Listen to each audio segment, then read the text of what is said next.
আসসালামু আলাইকুম বন্ধুরা, কেমন আছেন আপনারা সবাই? আশা করি সবাই ভালো আছেন, আমিও ভালো আছি। আজকে আমি আপনাদের মাঝে নতুন একটা রেসিপি নিয়ে হাজির হলাম। আশা করি আপনাদের অনেক অনেক ভালো লাগবে।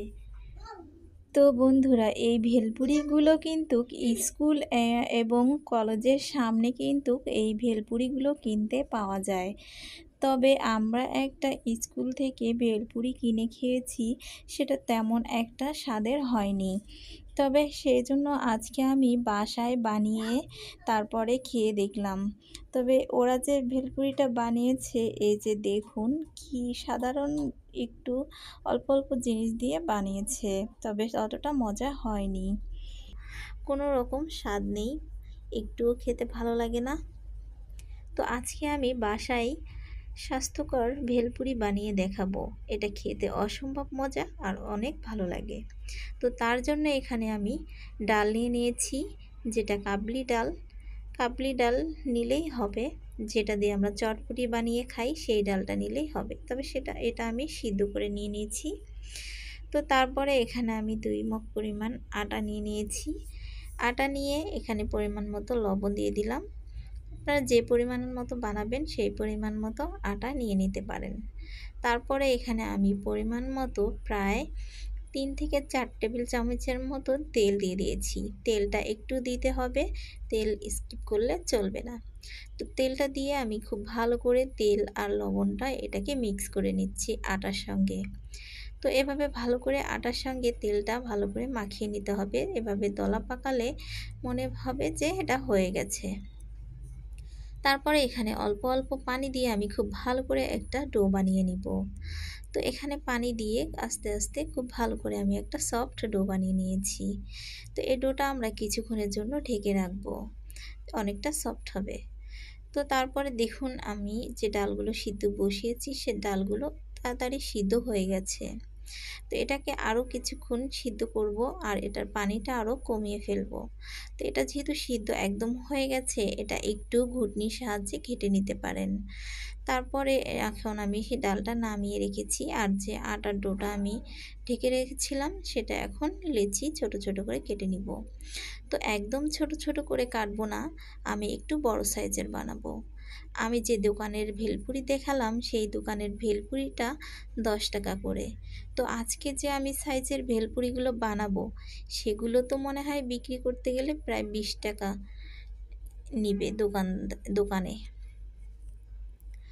তো দেখুন লেচিগুলো কেটে নিয়ে আমি খুব সুন্দরভাবে একটু আটা ছিটিয়ে দিয়ে এখন ভেলপুরিগুলো বেলে নিচ্ছি। তো ভেলপুরিগুলোর সাইজে দেখুন আমি একটু বড় সাইজেরই বানাচ্ছি।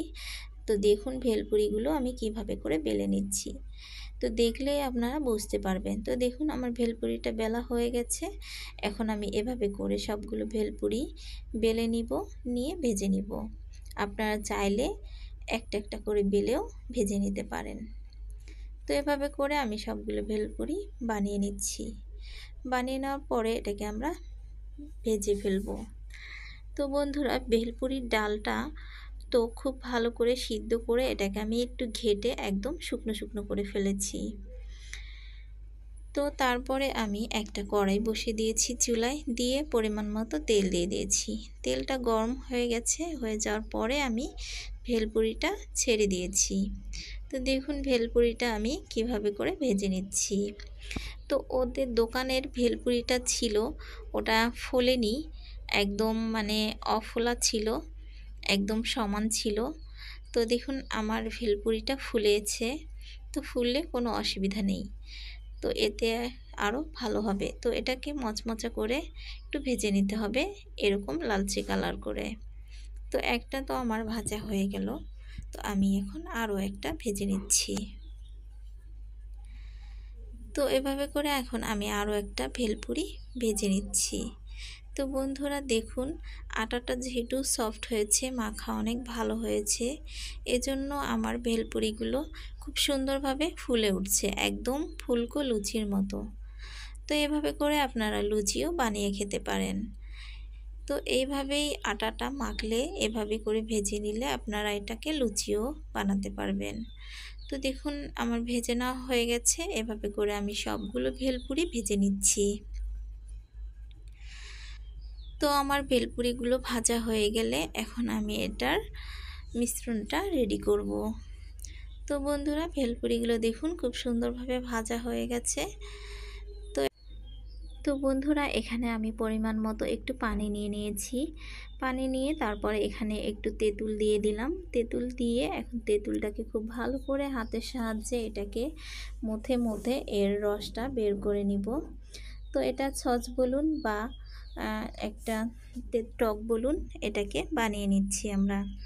তারপরে তেঁতুলের বিচিগুলো এগুলো আমরা সব ছাড়িয়ে ফেলবো। তেঁতুলের বিচিগুলো ফেলে দিলাম। ফেলে দেওয়ার পরে এখন আমি এখানে দিয়ে দেবো চিনি ফ্লেক্স। তারপরে দিয়ে দিচ্ছি এখানে একটু চাট মশলা আর দিয়ে দিচ্ছি বিট লবণ। দিয়ে এটাকে ভালো করে গুলিয়ে রেখে দিচ্ছি।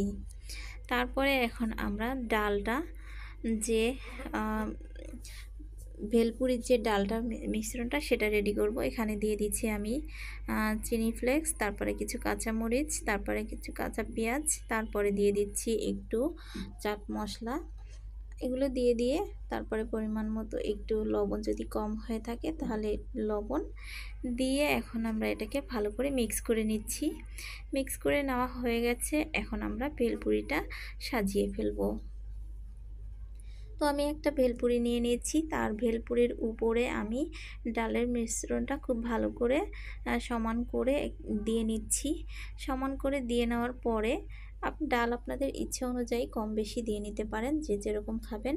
তারপরে এখানে আমি দিয়ে দিচ্ছি শসা কুচি, দিয়ে দিচ্ছি কিছু কাঁচা পেঁয়াজ কুচি, আর দিয়ে দিচ্ছি কাঁচা মরিচ কুচি। দিয়ে দেওয়ার পরে চাইলে আপনারা এখনও টকটা দিয়ে নিতে পারেন বা খাওয়ার সময়ও দিয়ে খেতে পারেন, কোনো অসুবিধা নেই। তো এভাবে করে আমি সবগুলো বানিয়ে নিয়েছি। 4টা বানিয়ে নিয়েছি।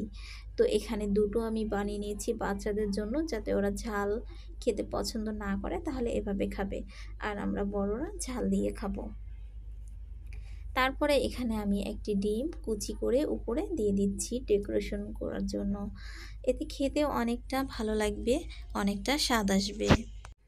তো বন্ধুরা, কিনে খাওয়া ভেলপুরি আর বাসায় বানিয়ে খাওয়া ভেলপুরির পার্থক্য এটাই। তো তারপরে এখানে আমি দিয়ে দিলাম একটু মশলা উপরে ছিটিয়ে। তো বন্ধুরা, তারপরে আপনারা ইচ্ছে মতো টক দিয়ে বা টক না দিয়েও খেতে পারেন। তো বন্ধুরা, আশা করি আজকের আমার এই ভেলপুরিগুলো বানানো আপনাদের কাছে অনেক অনেক ভালো লেগেছে। ভালো লাগলে অবশ্যই লাইক কমেন্ট শেয়ার করবেন, আর আমার চ্যানেলটা অবশ্যই সাবস্ক্রাইব করবেন। আর আজকের মতো এখানেই বিদায় নিচ্ছি। আল্লাহ।